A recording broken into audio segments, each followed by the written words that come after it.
जी तो दोस्तों, मैं आज आप लोगों के साथ स्विट्ज़रलैंड के वर्क कोटास के हवाले से वर्क परमिट के जो कोटाज़ हैं, जो नंबर ऑफ़ वर्क परमिट्स जो हैं वो इशू किए गए हैं from the government of Switzerland for the non European residents. मैं आपको वो बताऊंगा आज के इस व्लॉग में कि कितने नॉन यूरोपियन रेजिडेंट्स हैं जो स्विट्ज़रलैंड का वर्क वीज़ा हासिल कर सकते हैं। क्योंकि गवर्नमेंट ऑफ स्विट्ज़रलैंड ने स्पेसिफिक नंबर ऑफ़ कोटाज़ अनाउंस किए हैं कि जी इतने नंबर ऑफ़ जो वर्कर्स हैं या इतने नंबर ऑफ़ एम्प्लॉइज़ हैं वो स्विट्ज़रलैंड में आ सकते हैं काम के हवाले से, अगर उनको जॉब मिलेगी फ्रॉम द स्विट्ज़रलैंड एम्प्लॉयर।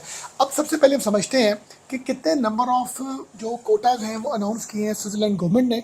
सबसे पहले आपको ये समझना होगा कि 2025 में जो दो तरह के इन्होंने कोटाज जो हैं वर्क परमिट के हवाले से इशू किए हैं। एक है एल परमिट।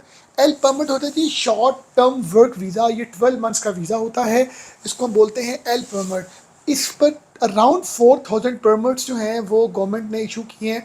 और दूसरी कैटेगरी है जी बी परमिट, ये लॉन्ग टर्म वीज़ा होता है, रिन्यूएबल एवरी ईयर होता है, और ये अराउंड कोई 4500 परमिट्स जो हैं वो इशू किए हैं।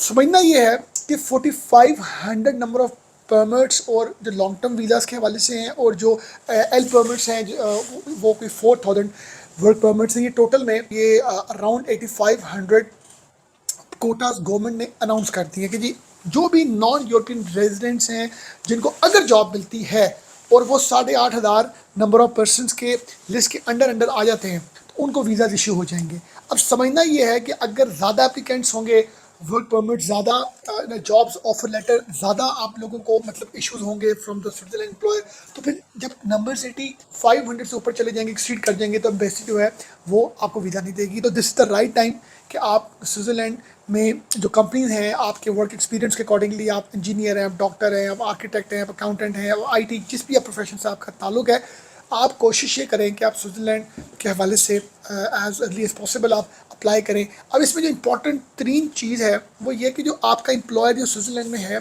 वो आपको जो जॉब ऑफर लेटर देगा उसके बेसिस में आप वीज़ा अप्लाई करेंगे अपनी होमलैंड कंट्री से। स्विट्ज़रलैंड जो एम्बेसी है या कॉन्सुलेट आपकी कंट्री में। अब सबसे इंपॉर्टेंट चीज़ यह है कि ये एक सिंपल पीस ऑफ पेपर के ऊपर ऑफर लेटर नहीं होगा। स्विट्ज़रलैंड में जो एम्प्लॉयर है एक डॉक्यूमेंट देगा अपनी गवर्नमेंट को कि जी मुझे ये जो ABC रिसोर्स है ये नहीं मिल रहा, तो जिसकी वजह से मैं जो हूँ वो non European resident employee hire करना चाह रहा हूँ, मुझे इस स्किल का, इस प्रोफेशन का बंदा नहीं मिल रहा। तो ये चीज़ बड़ी इंपॉर्टेंट है। इस हवाले से एक जनरल कैटेगरी का बंदा अप्लाई करेंगे तो आपको कोटा आपका अप्रूव नहीं होगा। आपको थोड़ा सारा कोई प्रोफाइलिंग इसकी ऐसी हो जो जिस शख्स की आपको ये इस चीज़ का एविडेंस दीजिए हमें ये लोकल मार्केट से बंदा नहीं मिल रहा या EU से नहीं मिल रहा। तो ये एक इंपॉर्टेंट चीज़ है। लिमिटेड स्लॉट्स हैं जी, once the quota is full no more permits until the next year.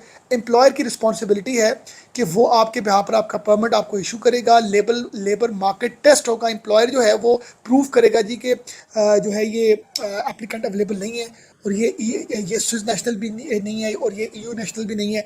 तो हाई स्किल्ड जो नीडेड प्रोफेशंस के लोग हैं, डॉक्टर, आर्किटेक्ट्स, PhD, उन्हीं को ज़्यादा ब्राइट चांसेस हैं कि इस अपॉर्चुनिटी से रिलेटेड जॉब मिल सके। मैं उम्मीद करता हूँ कि जो लोग बाहर जॉब करना चाह रहे हैं तो उनको बहुत ही क्लियरली ये गवर्नमेंट ने, स्विस गवर्नमेंट ने अनाउंसमेंट की है 8500 वर्क परमिट्स की। बहुत ख्याल रखिए। Thank you very much.